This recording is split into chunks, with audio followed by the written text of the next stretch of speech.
కొమరంభీం జిల్లా రఘునాథపల్లి మండలం కిలాషాపూర్ అనే గ్రామానికి రావడం జరిగింది.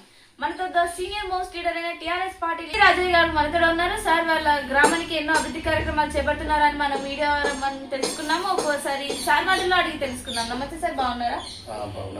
Sir, as a TRS party leader గా మీరు మీ గ్రామానికి ఎలాంటి అభివృద్ధి కార్యక్రమాలు చేపడుతున్నారు? పార్టీ ఉద్యమం పనిచేయాలి. ప్రతి ధర్నాలలో పాల్గొన్నాం, ప్రతి నిరాహార దీక్షలో పాల్గొన్నాం, ప్రతి రస్తా రోగల గొర్రెల కొట్టుకొచ్చి గొర్రెలతో సహా మేము పార్టిసిపేట్ అయ్యి బాగా రస్తా రోగలు కానీ డొందెప్ప కార్యక్రమం మండలి లెవెల్లో నా వంతు సహకారం చేసినాం. అదే జేఏసీ మీటింగ్లో కూడా నా వంతు సహకారం అందించుకుంటూ అట్లాగే మేము మందకాడ గొర్రెల మంద నుండి మా సర్దార్ పాపన్న కోట వరకు కూడా మేము డోల్ దెబ్బ గొంగళ్ళతో సహా మేము చాలా చేయడం జరిగింది. ఒకసారి మీ సంఘం యాదవ్ ఏమని చెప్పాలనుకుంటున్నారా మీరు?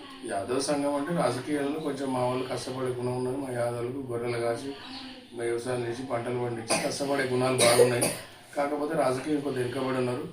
రాజకీయంగా మా వాళ్ళందరూ ముందు రావాలని అట్లా కూడా నాకు కోరికలు బాగున్నాయి. ఓకే సార్, యాజ్ మీ బీఆర్ఎస్ రాజకీయం మీ అనుభవం ఏంటి?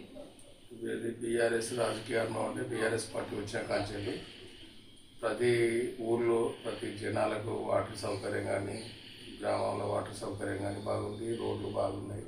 ఆ తర్వాత కాళేశ్వరం వచ్చింది, ప్రతి చెర్లు నిండా ఉండడం, ఆ చెర్ల కింద పంటలు పండడం, అట్లా ప్రతి ఆ పశువులు గొర్రెలు గొర్రెలు కూడా మంచి ఎప్పటికీ ఎండాకాలం కూడా వర్షాకాలం గడ్డి మేతి దొరకడం జరిగింది. ప్రతి టీఆర్ఎస్ పార్టీ వచ్చే కానీ ప్రతి వాళ్ళు కూడా సంతోషంగా ఉన్నారు. బావుల కడిపోతే కరెంట్ ఉండకపోయేది అప్పుడు కాంగ్రెస్ అప్పుడు. ఆ తర్వాత ఇప్పుడు టీఆర్ఎస్ వచ్చినాక 24 కరెంట్ ఉన్నది. కేసీఆర్ ఇవ్వని పథకం పొందని ఇల్లు లేదు. ప్రతి గ్రామంలో కానీ మన రాష్ట్రంలో ప్రతి ఇంటికి ఎంతో కొంత లాభం చేకూర్చింది. అప్పుడు ఇలాగా రాసుడు ఇట్లా అంటే పార్టీ బాగా చేసింది. కేసీఆర్ బాగా చేసిండు. చాలా ఏళ్ళు కరువు కాటకాలను చూసినా నాకు 58 ఏళ్ళు ఉన్నాయి. నేను ఇంకా కాంగ్రెస్ గవర్నమెంట్ కూడా చూసిన అప్పట్లో చాలా ఇబ్బందులు ఉండేది. నీళ్ళు ఉండకపోయేది, కరెంట్ ఉండకపోయేది, పంటలు పండకపోయేది, రైతులు అన్నమోనవసరంగా ఉండేది. ఆ టీఆర్ఎస్ వచ్చే కాంచెలు కాలేజీలో వచ్చింది. ఎక్కడ పడితే అక్కడ వాటర్ ఉండడం, కూలీలో కూలు దొరుకుతున్నాయి. ప్రతిదీ కూడా కేసీఆర్ ప్రభుత్వం చాలా మంచిగా చేసింది. ఆయన పథకం అందుకొని ఇల్లు లేదు తెలంగాణలో. ఓకే సార్, మీ కిలాషాపూర్లో ఎలాంటి సమస్యలు ఉన్నాయి ప్రస్తుతం? మా కిలాషాపూర్లో ఇదే ఇప్పుడు ఈ కాంట్రాక్ట్ కొన్ని డబ్బులు రావడం, సర్పంచులు ఇబ్బందులు ఒకటి ఉన్నాయి. రైతు బంధు పడకపోవడం, రైతు రుణమాఫీ కొంతమంది చేసి కొంతమంది చేయకపోవడం, ఇట్లా ఈ సమస్యల్లో ఇబ్బందులు ఉన్నాయి. రోడ్లు బాగలేవు, పంటలు బాగా నాశనం అయిపోయినాయి, పత్తులు పోయినాయి, మిర్చి పత్తి వడ్లు చాలా దెబ్బతిన్నాయి. రోడ్డు ఖరాబ్ అయినాయి, ఇల్లు కొంచెం ఖరాబ్ అయినాయి, మడుగులు మత్తలు అంతా చాలా ఇబ్బంది పడుతున్నారు. దీనివల్ల ఇది సరే కాంగ్రెస్ గవర్నమెంట్ కాకుండా వర్షం మాత్రం ప్రజలు చాలా ఇబ్బంది చేసి చాలా నష్టపోవడం జరిగింది. కాంగ్రెస్ గవర్నమెంట్ తోటేమో ఈ జీతాలు భత్తాలు రాకపోవడం, తర్వాత ఈ కాంట్రాక్ట్ బిల్లులు రాకపోవడం, రైతు బంధు రాకపోవడం, ఈ రుణమాఫీ కొంతమంది కాకపోవడం, అన్నీ 125 రూపాయలు మహిళలకు ఇస్తాను అవి ఇవ్వకపోవడం, తర్వాత ఈ గ్యాస్ ఇస్తాను కొన్ని తీసి కొన్ని తీయకపోవడం, గ్యాస్ ఒక 2-3 నెలలు ఇచ్చి మళ్ళీ డబ్బులు పడట్లేదు. కొంతమందికే కరెంటు బిల్లు 200 యూనిట్లు అన్నాడు, అది కొంతమందికే యూజ్ అవుతుంది, అంత ఊరంతా యూజ్ లేదు, అంత మంచిగా లేదు. చీరలు 2 చీరలు ఇస్తాను, ఆ చీరలు ఇచ్చింది లేడీస్. ప్రభుత్వం అంటే కేసీఆర్ ప్రభుత్వం అంత మంచి ప్రభుత్వం అంత ముందు లేదు. మళ్ళీ మొన్నటి నుంచి కాంగ్రెస్ నుంచి కానీ చూస్తాను. Okay sir, local body elections లో ఎలాంటి నాయకుడిని ఎంచుకోమని మీ గ్రామ ప్రజలకు మీరు చెప్పాలనుకుంటున్నారు?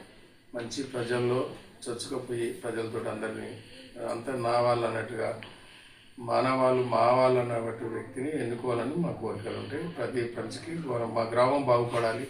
మాది సర్దార్ సర్వాయి పాపన్న ఉద్యమాల గడ్డ. మాకు ఫస్ట్ దేశంలో అప్పట్లో 300 ఏళ్ల కిందనే యుద్ధానికి ముందున్నటువంటి విలేజ్ మాది. సర్దార్ సర్వాయి పాపన్న చాలా యుద్ధాలు చేసిండు, కోటలు కట్టిండు. మా ఊరుకున్న విలువను ఇంకా ముందు తీసుకెళ్ళాలి, మా ఊరుకున్న పేరును ముందు తీసుకెళ్ళాలని మా కోరుతున్నాను. Okay sir, as a senior party లీడర్గా మీరు పార్టీ పరంగా ఏమన్నా టికెట్ ఆశిస్తున్నారా?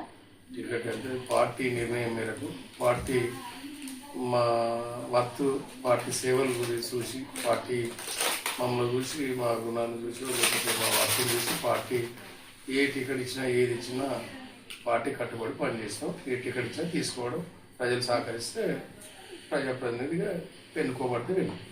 ఓకే సార్, మిమ్మల్ని ఎన్నుకొని గెలిపించుకున్నట్లయితే మీరు మీ గ్రామానికి సరైన న్యాయమే చేస్తారా? మేడం గ్రామానికి కాదు సార్, మేము మండల్ లెవెల్నే ఆశిస్తున్నాం. మండల్ లెవెల్ ఇస్తే మండల్ లెవెల్నే మండలంలో ప్రతి విలేజ్కి మా వంతు సహకారం అందిస్తాను నేను. ఓకే సార్, మా ఛానల్ ద్వారా ఇంకెవరికి చెప్పాలనుకుంటున్నారా? ఏముంది మేడం, ఏం లేదు. కాంగ్రెస్ గవర్నమెంట్ వచ్చాక కష్టాలు ఎక్కువైనాయి. టీఆర్ఎస్ గవర్నమెంట్ ఉన్నప్పుడు చాలా మంచిగా ఉంటే జనాలతో హ్యాపీగా ఉన్నవాళ్ళు. ఇప్పుడు చాలా కష్టాలు ఎదురవుతున్నాయి. పంటలు పండట్లేదు, వర్షాలు ఇట్లా ఉన్నాయి, కరెంట్ చక్కగా రాలేదు, ఎండల కరెంట్ చక్కగా లేదు, వాటర్ లేదు. ఇప్పుడు అన్ని వాటర్ వచ్చి ఇంకో ముందు పంటలు పెట్టుకున్నాక పాపం పంటలన్నీ నాశనం అయిపోయినాయి. దీనికి తోడు అక్కడక్కడ సర్పంచ్ల బిల్లులు లేదంటారు, లేకపోతే ఈ జీతాలు లేవు, నా జీతాలు లేవని కొంత ప్రజల్లో కష్టం ఉన్నారు. అది ప్రజలకు నష్టపరిహారాలు కూడా కొంత అందించాలి. బొట్లు పోయిన వాళ్ళకి, పత్తి పోయిన వాళ్ళకు. సరే మా లాంటి వాళ్ళు అంటే మేమనే కాదు, మాకు కూడా పోయినాయి. మాకు ఇవ్వకుండా మంచిది, కానీ పేద పేదలకు అందుకుంటే చాలా మంచిది, ప్రభుత్వానికి మంచిది. అది కానీ ఆ ప్రభుత్వం ఇంతగానో ఇంకా పడిపోయింది. అందించే అవకాశాలు కూడా లేవు.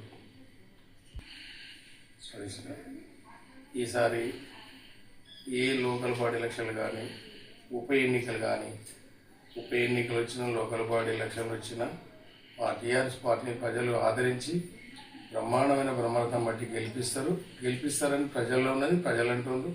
దానికి తోడు కాంగ్రెస్ కార్యకర్తలు కూడా వాళ్ళు కూడా ఈ ప్రభుత్వాలను కోరుకుంటారు. అందులో మేము మా పార్టీగా ఇంకా మా వంతుగా మేము కృషిగా రావాలి, గెలిపించుకోవాలని మేము మాకు ఆ ఆకాంక్షల్ని, ఆ ప్రేమలున్నాయి, ఆ భ్రమలు ఉన్నాయి. Okay sir, thank you. So ఇదండి టుడే ఇంటర్వ్యూ.